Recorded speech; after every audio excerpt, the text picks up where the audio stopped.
I was 15 years old, sitting in my classroom in Taiwan. Someone told my classmates that I like a girl in my class. In front of everyone, there was a guy said to me that she will never like you back because fat doesn't mix with water. He was implying the fact that I was chubby, I was fat, that she wouldn't like me back anyway. At the very moment, I said nothing.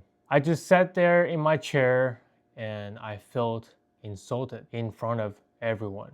6 months after I graduated from middle school and I was on a plane to come to Canada on my own.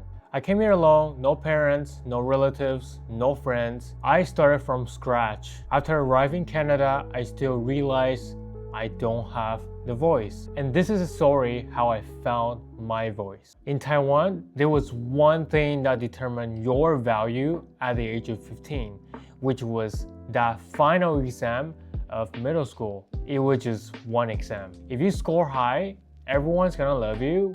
Teachers are gonna think that, oh, you're gonna be successful in the future. You exist. You get the attention from people. I was a BNC student at the time. I was also chubby, so basically I was invisible. I don't want to sound dramatic, but those kind of moments really affected me growing up. They're kind of lonely that nothing happens. Nobody values you. I just never feel like I belong. The comment about the girl wasn't the worst thing ever. I can tell you that was one of the moments that made me want to leave the environment forever. 50 days before I took the exam, I remember it was a Friday and my parents came to pick me up in the car. It was rare because I would always bike home or take the bus. We were waiting for takeout for dinner, and while we were waiting in the car, my parents asked me, "Would you come to Canada and study if you have a choice?" I was shocked with that question because I could never imagine living in a foreign country on my own, doing my own stuff, studying. Somehow I didn't overthink and I decided, yes, I would like to do that. I said to my mom, she told me that I said so and I believe in her, that she remembers it for me. I said to my mom, not everyone has this opportunity, and when you're offered one like this, I would take it. Another night, my parents invited their friend who used to work in Alberta for 1 year. He tried to sell me the concept of living abroad, working abroad, studying abroad, because he found it was an incredible opportunity. He was too old to continue working abroad, so he could only do it for 1 year, and he truly regretted that because a long time ago, my mom told him that, hey, maybe this is something that you can do, and he never listened until the very last minute that he could apply for that, and in the end he really enjoyed that. Anyway, at the moment I was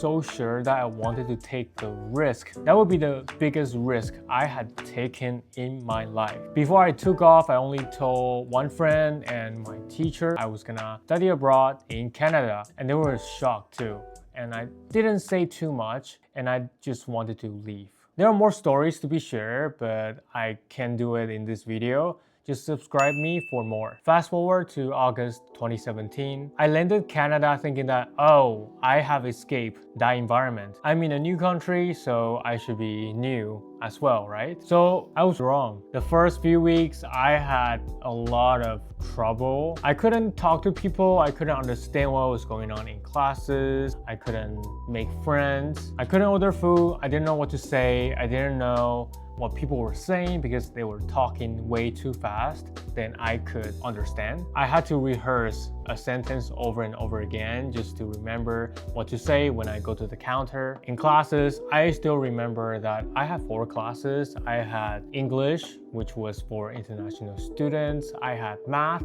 I was grade 10 at the time, but I was taking math 9 somehow. I had gym, and then finally I had woodworking. So how did I survive? I simply look at what people were doing and I just follow what they were doing. If they go grab a piece of paper in classroom, I would do the same. If they start to work out, stretching, warming up, I would just do the same. I used to eat dinner with my host family. There were always moments of chit-chatting, but I could never understand. I could sit there and smile, and I really feel like a background character at the time. Some kids at my school thought it was funny. I was made fun of, I think, from time to time, but most most people just don't care. They think I don't understand what they're talking about, so they just kind of just leave me alone. So this is what I realized. I thought leaving Taiwan was the solution, but my own version, myself, didn't change. I didn't have the voice, I didn't know how to speak up, I was just silent, and I didn't know what to say. It was rough because nobody was guiding me. I didn't have a strategy, I didn't have a confidence formula. I got tired of disappearing in conversations, speaking broken English. I even avoided speaking because I knew my English was so bad and I didn't want to embarrass myself. But I still had to talk because I had no choice. After a few weeks, I started paying attention more. Instead of just nodding during conversations, I would try to understand a few words first before understanding full sentences. I still remember I had a notebook. It was like this size.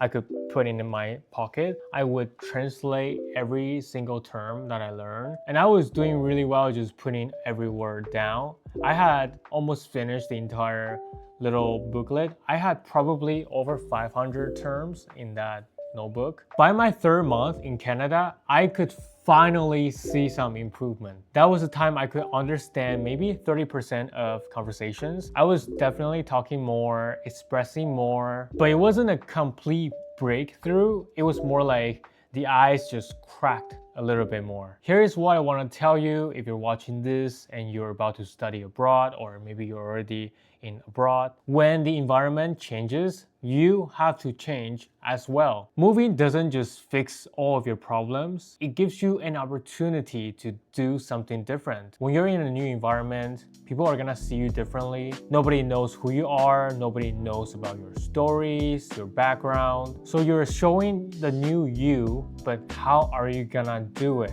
What I did when I was 15 was simply doing the hard work, doing the things that are different. I used to speak Chinese all the time and I had to switch it up. Even though I only had Chinese friends, Taiwanese friends when I first came to Canada, I had probably like 5 at the time, but some went to a different high school and some were in the same classes with me. If I decided to stay quiet all the time, not talking to any single person, if I didn't do what I did, I wouldn't be able to be where I am right now. And I can tell you that because I was willing to step out of my comfort zone, I was able to have those breakthroughs from time to time. I can tell you that I've met over hundreds of international students, the ones who can do as well as I do right now, not too many.